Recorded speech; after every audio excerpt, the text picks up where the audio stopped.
Hi everyone, welcome to our channel easier stress. ఇవాళ నేను మీకు చెప్పబోయే ఫ్యాక్ట్ ఏంటి అంటే, home owned British citizens on an average 7 different ప్రాపర్టీస్లో ఉంటారంట త్రూ అవుట్ దేర్ లైఫ్.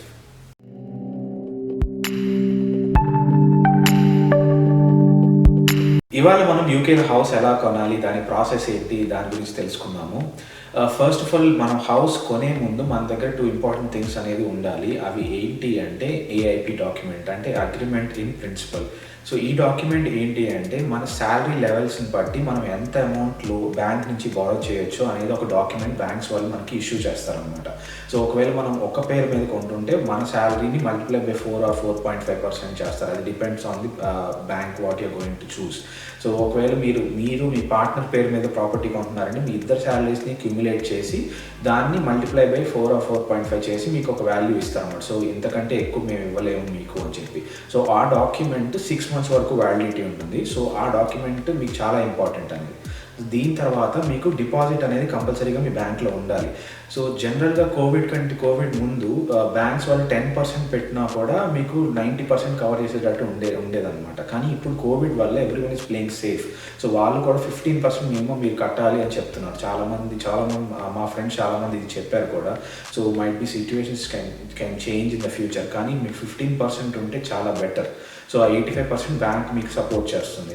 కొన్ని గవర్నమెంట్ స్కీమ్స్ కూడా ఉన్నాయి. వాళ్ళు ఏంటి అంటే 5% పెట్టినా కూడా మిగతా 95% గవర్నమెంట్ కొంచెం సపోర్ట్ చేస్తుంది, ప్లస్ బ్యాంక్స్ కొంచెం సపోర్ట్ చేస్తారన్నమాట. ఆ స్కీమ్స్ అన్ని నేను కావాలంటే ఇంకో వీడియోలో చేస్తాను, ఎందుకంటే that's another big topic for discussion.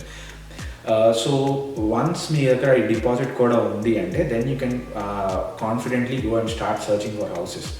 And ఇక్కడ హౌసెస్ ఎట్లా అంటే ప్రతి seller they will choose some of the estate agents అంటే లైక్ బ్రోకర్స్ అనమాట. So they approach them. So వాళ్ళ ద్వారా వాళ్ళ ప్రాపర్టీని అమ్మడానికి ట్రై చేస్తారనమాట. సో ఈ ఎస్టేట్ ఏజెంట్స్ ఏం చేస్తారంటే టు ప్రమోట్ ది ప్రాపర్టీ మనకు చాలా వెబ్సైట్స్ ఉంటాయి ఇక్కడ, లైక్ జూప్లా కానీ, రైట్ మూవ్ కానీ, ప్రైమ్ లొకేషన్ కానీ, వాటి లింక్స్ అని నేను డిస్క్రిప్షన్లో ప్రొవైడ్ చేస్తాను. ఈ వెబ్సైట్స్లో ఆ ప్రాపర్టీని అడ్వర్టైజ్ చేస్తారు ఎస్టేట్ ఏజెంట్స్. సో ఒకవేళ మనం ఈ కాన్స్టెంట్గా వెబ్సైట్ని చూస్తూ ఉంటే మనకి ఒకవేళ ఇల్లు ఏమైనా నచ్చితే మనం వెంటనే ఎస్టేట్ ఏజెంట్కి కాల్ చేసి ఒక వ్యూవింగ్ అపాయింట్మెంట్ని బుక్ చేసుకోవచ్చు. అండ్ బిఫోర్ దట్ మీరు ఇల్లు చూస్ చేసే ముందు చాలా జాగ్రత్తలు తీసుకోవాలి. లైక్ లొకేషన్ ఏంటి, తర్వాత ఎంత పెద్ద నైబర్స్ ఎట్లా ఉన్నారు, ఇట్లా చాలా పాయింట్స్ని మీరు ముందు అనలైజ్ చేసి అప్పుడు మీరు ఇల్లు చూసుకుంటే చాలా బెటర్. దీనికి కూడా ఇది చాలా పెద్ద టాపిక్ కాబట్టి చాలా ఫ్యాక్టర్స్ ఉంటాయి కాబట్టి నేను ఇంకొక వీడియో చేస్తాను. ఆ వీడియోలో మీకు క్లియర్గా ఎక్స్ప్లెయిన్ చేస్తాను ఏ టాపిక్స్ మీద మీరు స్ట్రెస్ చేయాలి అని చెప్పి కూడా.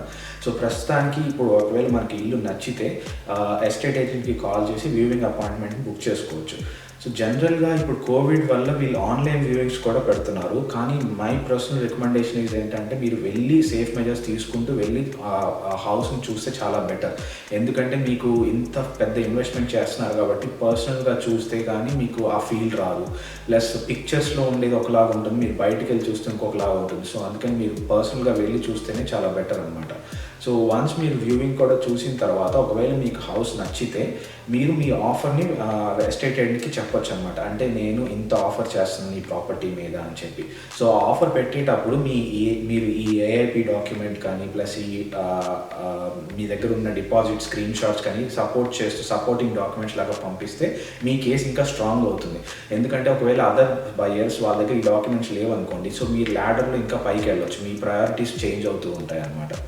సో వన్స్ ఈ డాక్యుమెంట్స్ అనేది సబ్మిట్ చేసి ఎస్టేట్ ఏజెంట్కి ఒక ఆఫర్ పెడితే ఎస్టేట్ ఏజెంట్ ఏం చేస్తారంటే అందరి దగ్గర వచ్చిన ఆఫర్స్ని క్యూములేట్ చేసి అప్పుడు వాళ్ళు సెల్లర్కి ఫార్వర్డ్ చేస్తారు. So seller will choose one among them. So ఎవరి దగ్గర బెస్ట్ ఆఫర్ ఉంది, ఎవరి సిచ్యువేషన్స్ బాగున్నాయి అవన్నీ చూస్ చేసి వాళ్ళు ఒక బయర్ని చూస్ చేసుకుంటారు.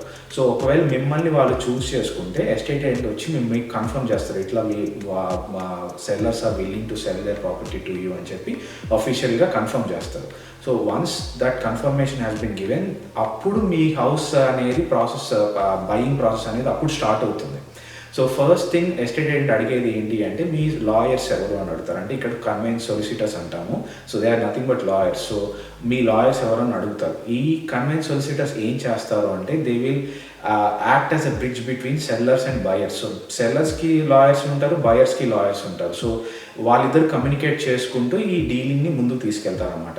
సో ఈ లాయర్స్ ఎందుకు అంటే ఈ హౌస్ ఏంటి, ఎట్లాంటి హౌస్, తర్వాత ఈ హౌస్ నిజంగానే ఈ బయర్స్ సెల్లర్స్ పేరు మీద ఉందా, తర్వాత ఈ ఒకవేళ ఈ ప్రాపర్టీ ఏమైనా గవర్నమెంట్ ల్యాండ్లో కట్టారా, లేకపోతే గవర్నమెంట్ షేర్ ఏమన్నా ఉందా ఈ ప్రాపర్టీలో, ప్లస్ దీనికి డ్రైనేజ్ కనెక్షన్స్ ఎట్లా ఉన్నాయి, వాటర్ ఫెసిలిటీస్ ఎట్లా ఉన్నాయి, ఒకవేళ ఇది ఏమైనా లో లయింగ్ ఏరియాలో ఉందా, లేకపోతే ఫ్లడ్ రిస్క్ ఏమైనా ఉందా, ఇట్లాంటివన్నీ చూసి మీకు ఒక రిపోర్ట్ లాగా ఇస్తారు. సో ఎవ్రీథింగ్ ఈజ్ గుడ్, అప్పుడు మీరు కావాలంటే ప్రొసీడ్ అవ్వచ్చు. ఒకవేళ వాటిలో ఏమైనా లోటుపాట్లు ఉంటే you can even back of from your offer.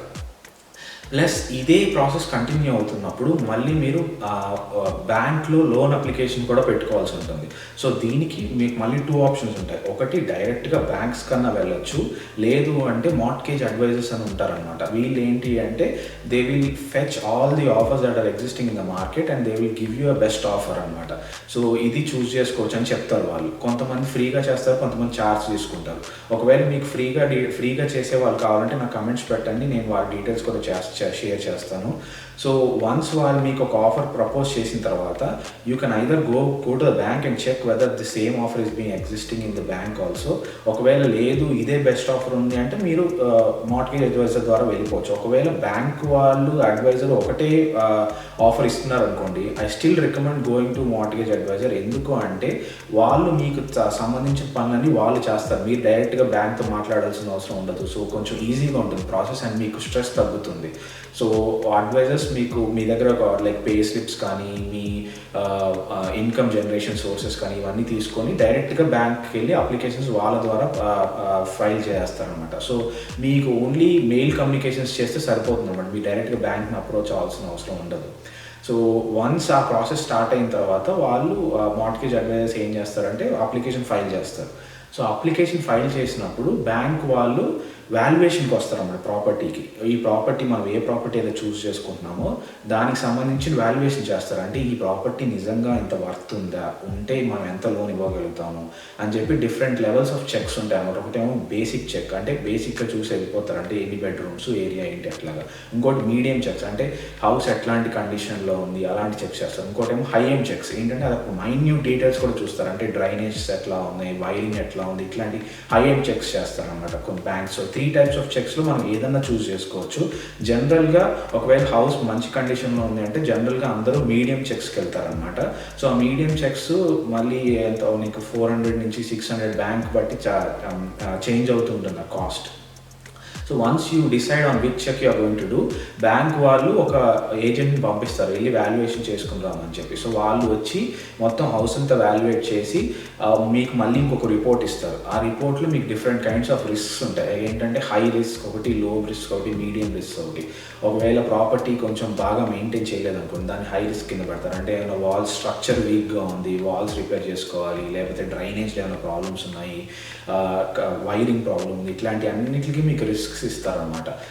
So ఆ రిస్క్ని చూసి ఒకవేళ మీరు ఏమన్నా హై రిస్క్ ఉందనుకోండి, then you will have a chance to negotiate with the sellers. ఏంటంటే ఇదిగో నాకు ఇట్లా రిస్క్ చూపిస్తున్నాడు, if I want to fix this నాకు ఇంత కాస్ట్ అవుతుంది, so will you negotiate on the price what I have offered earlier అని చెప్పి మనం మాట్లాడుకోవచ్చు. కొంతమంది ఎస్ అవును కరెక్టే అని చెప్పి తగ్గొచ్చు, కొంతమంది లేదు తగ్గకపోవచ్చు కూడా. సో అది depends on your negotiation skills. Like ఒకవేళ రిపోర్ట్ అంతా బాగా వచ్చింది అనుకున్నారు, so you want to proceed, okay fine అంటే అప్పుడు వాళ్ళు బ్యాంక్ వాళ్ళు ఏం చెప్తారంటే ఆ రిస్క్ అన్ని చూసి వాళ్ళు ఒక ఫిగర్ని ఎస్టిమేట్ చేస్తారు. సో వీళ్ళు బయ్యర్ ఎట్లాగో 15% పెడుతున్నాము, మనం మిగతా 85% ఇవ్వచ్చా లేదా అని చెప్తారన్నమాట. సో ఆ రిపోర్ట్లో at the end of the report they will tell us I'm going to offer you this 85% on this property అని చెప్పేస్తారు వాళ్ళు అక్కడ. సో వన్స్ ఆ అప్లికేషన్ సర్వే కంప్లీట్ అయిన తర్వాత సర్వే పాజిటివ్గా వస్తే బ్యాంక్ వాళ్ళు మీ అప్లికేషన్ని యాక్సెప్ట్ చేసినట్టు అనమాట. అంటే they are ready to give you the remaining 85% of the loan. So ఈ కమ్యూనికేషన్ బ్యాంక్ వాళ్ళు డైరెక్ట్గా మీ సొలిసిటర్స్కి చేస్తారు. సో మా అప్లికేషన్ క్లియర్ అయిపోయింది, సో మా క్లయింట్కి he's eligible to pay from our side the 85% అని చెప్పేస్తారనమాట. సో అప్పుడు ఏం చేస్తారంటే సొలిసిటర్స్ ఆ అవతల సొలిసిటర్స్ కూడా కన్వే చేస్తారు. సో మా క్లయింట్ హీఈస్ రెడీ, తన మార్గేజ్ అప్రూవల్ అయిపోయింది, so now he's able to transfer the 100% of funds to you అని చెప్పి అప్పుడు they will get a confirmation.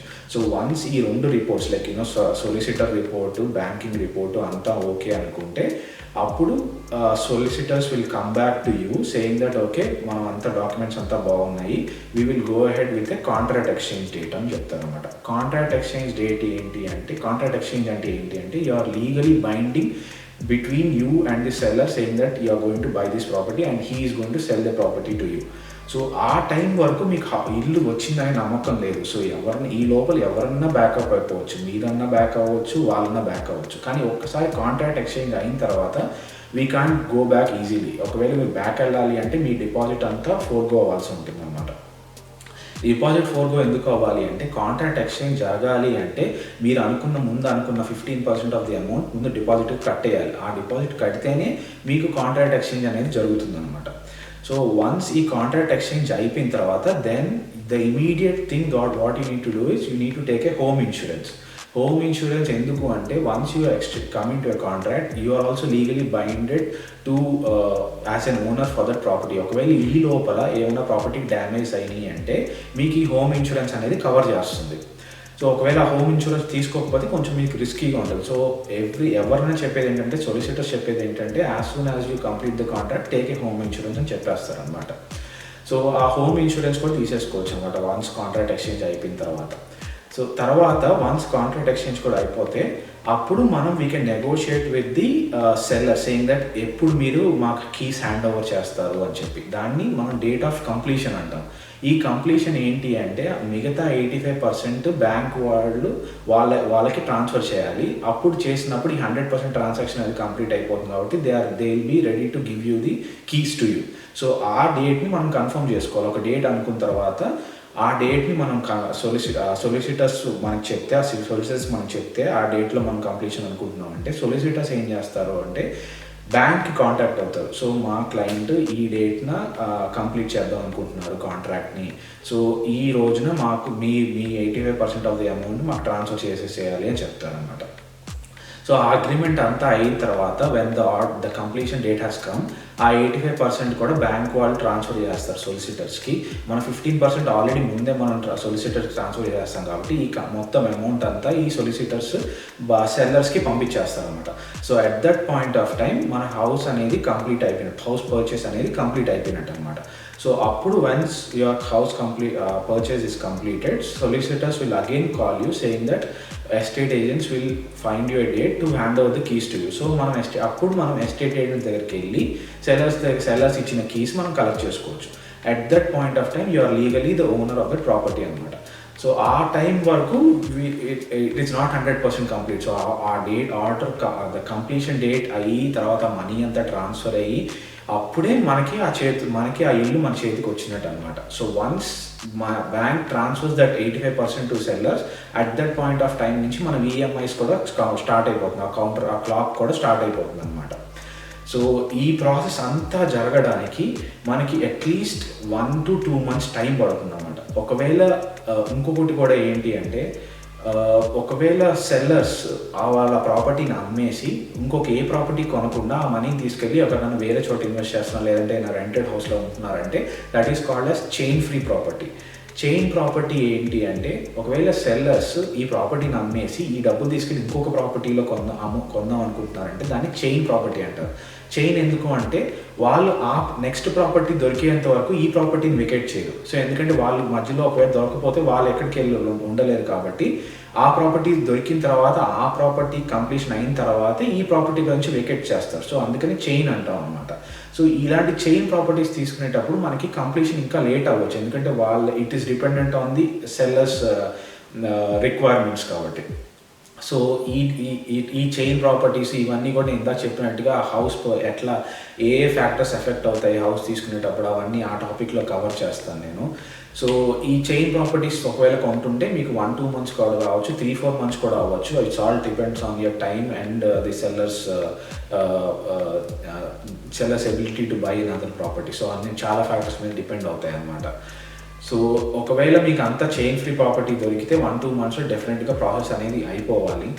And ఇంకొక ఇంపార్టెంట్ థింగ్ ఏంటి అంటే చాలా వరకు సొలిసిటర్స్ మీకు ఇది చెప్తారు ఏంటంటే నార్మల్ హౌస్ ఇన్సూరెన్స్లో కాకుండా మీకు ఇంకొక టైప్ ఆఫ్ ఇన్సూరెన్స్ కూడా ఉంటుంది. అదేంటి అంటే ఇండెమ్నిటీ ఇన్సూరెన్స్ అనమాట.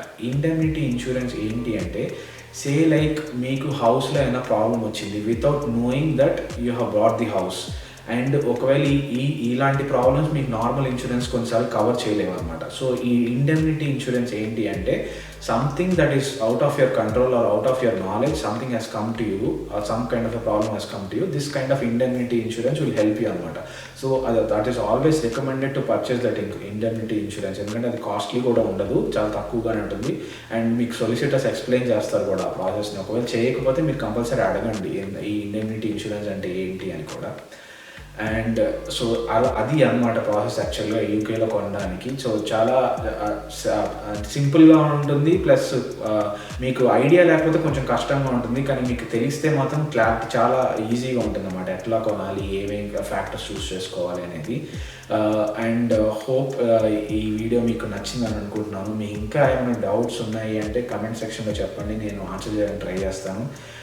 If you like watching this video, please like, share, comment and subscribe to our channel. Thank you. See you soon in another video. Bye.